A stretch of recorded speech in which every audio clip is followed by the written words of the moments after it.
নমস্কার, সুমনাস রান্নাঘরে একটি নতুন স্বাদের রেসিপিতে আপনাদের স্বাগতম।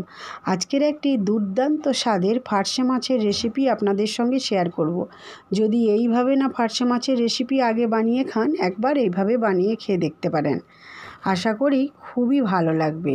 প্রথমে মাছগুলোকে কেটে ধুয়ে পরিষ্কার করে নেবেন। নিয়ে তাতে পরিমাণ মতো নুন, পরিমাণ মতো হলুদ গুঁড়ো দিয়ে খুব ভালো করে মেখে নেবেন মাছগুলো। মাখা হলে এদিকে একটা গ্যাসে কড়াই বসিয়ে দেবেন। তাতে দিয়ে দেবেন পরিমাণ মতো সর্ষের তেল। আপনারা যদি সাদা তেলে খেতে চান তাও বানাতে পারেন। তেল দিয়ে তেলটা যখন খুব ভালো করে গরম হয়ে যাবে, তাতে মাছগুলো একটা একটা করে দিয়ে দুপিঠ উল্টে লাল করে পুরো মাছটা একইভাবে ভেজে তুলে নেবেন। তারপর একটা ফোড়নে দেবেন, একটা শুকনো লঙ্কাকে কেটে দিয়ে দেবেন। আর দেবেন শুকনো লঙ্কাটা যখন হালকা ভাজা ভাজা হয়ে যাবে, দিয়ে দেবেন কিছুটা পরিমাণ গোটা জিরে। গোটা জিরেটার শুকনো লঙ্কাটা ভাজা হলে একটা বড় পেঁয়াজকে কুচি কুচি করে দিয়ে দেবেন। এইভাবে পার্শে মাছের রেসিপি আগে যদি বানিয়ে না খেয়ে থাকেন, তাহলে একবার এইভাবে বানিয়ে খেয়ে দেখতে পারেন। আশা করি খুবই ভালো লাগবে। আর এক পদেই আপনার বাড়ির সবার প্লেট খালি হয়ে যাবে। সবাই আপনার প্রশংসা করবে একটাই পদে। তো একবার এইভাবে বানিয়ে খেয়ে দেখতে পারেন। আর যদি ভালো লেগে থাকে তাহলে লাইক, কমেন্ট, সাবস্ক্রাইব করে পাশে থাকতে ভুলবেন না যেন।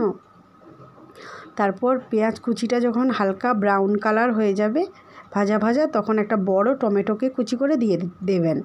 তাতে পরিমাণ মতো নুন দিয়ে পেঁয়াজ আর টমেটোটাকে ভাজতে থাকবেন। পেঁয়াজ টমেটোটা ভালো করে ভাজা হলে তারপর একে একে ওপর দিয়ে দেবেন নুন, পরিমাণ মতো হলুদ গুঁড়ো, আর পরিমাণ মতো লঙ্কা গুঁড়ো, আর পরিমাণ মতো জিরে গুঁড়ো দিয়ে ভালো করে মশলাটাকে খুব ভালো করে ভাজতে থাকবেন।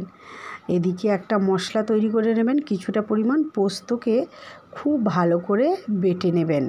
নিয়ে এদিকে এই পেঁয়াজ টমেটো ভালো করে ভাজা হয়ে গেলে ওই যে বেটে রাখা পোস্ত, ওই পোস্ত বাটাটা দিয়ে দেবেন। দিয়ে অল্প পরিমাণ জল দিয়ে ভালো করে ফুটিয়ে নেবেন। ঝোলটা ফুটে উঠলে তারপর ওই ভেজে রাখা মাছগুলো দিয়ে দেবেন। দিয়ে ভালো করে ফুটিয়ে নামিয়ে নিলেই রেডি দুর্দান্ত স্বাদের একটি পার্শে মাছের রেসিপি। তো এইভাবে একবার বানিয়ে খেয়ে দেখতে পারেন। পোস্ত দিয়ে পার্শে মাছ একদম দুর্দান্ত স্বাদের রেসিপি। একবার বানিয়ে খেয়ে কেমন লাগলো আমাকে কমেন্ট করে জানাতে ভুলবেন না কিন্তু।